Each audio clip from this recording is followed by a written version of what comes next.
തിരുവനന്തപുരം വിതുരയിൽ യുവാവിന് നേരെ വളഞ്ഞിട്ട ആക്രമണം. 5 അംഗ സംഘമാണ് യുവാവിനെ റോഡിൽ വളഞ്ഞിട്ട് മർദ്ദിച്ചത്. വിതുര പറങ്കിമാന്തോട്ടം സ്വദേശി അനി ഡെന്നിനാണ് മർദ്ദനമേറ്റത്. നെഞ്ചിലും ജനനേന്ദ്രിയത്തിലും മർദ്ദനമേറ്റു.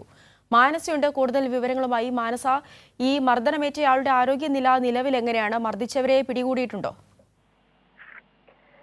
അവിടെ കഴിഞ്ഞ ദിവസം രാത്രി 7 മണിയോടെയാണ് വിതുര ബീവറേജ് ഔട്ട്ലെറ്റിന് സമീപം ഈ സംഭവം നടക്കുന്നത്. യുവാവിനെ വളഞ്ഞിട്ട് ആക്രമിച്ചു എന്ന് തന്നെയാണ് ലഭിച്ച വിവരം. വിതുരയിൽ ഈ ഒരു 5 അംഗ സംഘമാണ് യുവാവിന് നേരെ ഇത്തരത്തിൽ ഒരു മർദ്ദനമേറ്റത്. ഏതായാലും വിതുര പറങ്കിമാന്തോട്ടം സ്വദേശി അനി ഡെന്നിനാണ് മർദ്ദനമേറ്റത് എന്നാണ് അറിയാൻ സാധിച്ചത്. നെഞ്ചിലും ജനനേന്ദ്രിയത്തിലും മർദ്ദനമേറ്റു. ഈ സംഭവം നടക്കുമ്പോൾ നാട്ടുകാർ വന്നതോടെയാണ് ഈ കാറുമായി എത്തിയ സംഘം രക്ഷപ്പെടുന്ന ഒരു സാഹചര്യം ഉണ്ടായത്. ഏതായാലും യുവാവ് നിലവിൽ ആശുപത്രി ചികിത്സ തേടി നിലവിൽ വീട്ടിൽ തുടരുകയാണ്. ഏതായാലും ഈ ഡോറ് തുറക്കേണ്ട ചില വഴക്കിനെ തുടർന്നാണ് ഇത്തരത്തിൽ ഒരു സംഭവം ഉണ്ടായിരിക്കുന്നതും യുവാവിന് നേരെ മർദ്ദനം അഴിച്ചുവിട്ടതും എന്ന് തന്നെയാണ് അറിയാൻ സാധിക്കുന്നത്.